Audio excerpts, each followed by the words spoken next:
You don't fall into debt. You walk into it, step by step, decision by decision. And the worst part? You don't realize you're trapped until the door is already locked. Most people think debt is a money problem. It's not. Debt is psychological. It's emotional. It's identity level. Let's talk about how people accidentally trap themselves in it. Because it doesn't start with a loan. It starts with deserving. I work hard, I deserve this. That one sentence has destroyed more bank accounts than any financial mistake.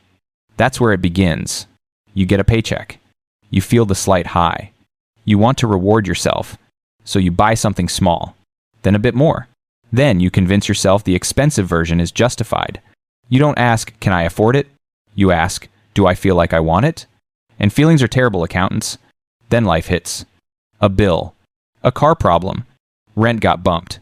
Now you don't have enough. So you swipe the card. Just this once. And that's the trap.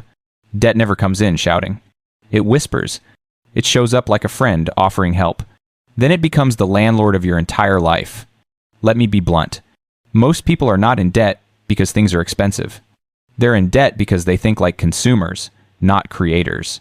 When you make money, the first instinct is, how do I enjoy this? Rather than, how do I multiply this?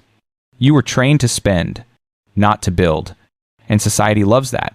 Because a population in debt is quiet, busy, tired, easily controlled. People think debt is a chain on your finances. It's worse. It becomes a chain on your freedom. You start choosing jobs you hate because the bills require it. You start tolerating treatment you'd never accept because you can't risk losing income. You shrink your dreams to fit your payments. Debt doesn't just limit your choices, it shrinks your identity. Here's another uncomfortable truth. Most people in debt aren't bad with money. They're bad with delayed gratification. The skill isn't earning more. The skill is holding what you earn long enough to use it wisely. You don't escape debt through budgeting templates and money hacks. You escape by changing the story in your head. The story that says, I need to look successful so people think I am.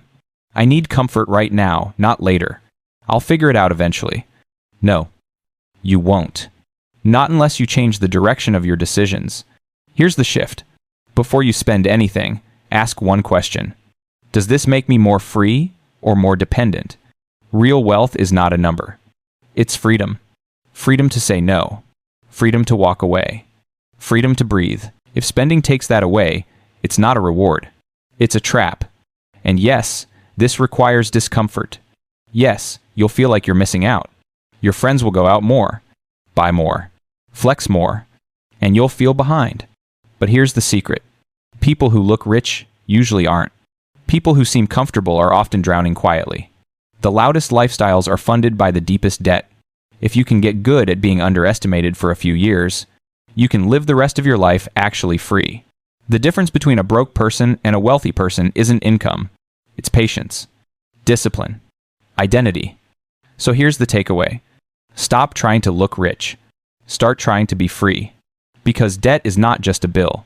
It's a story of who you believe you are. Change the story. Change your life.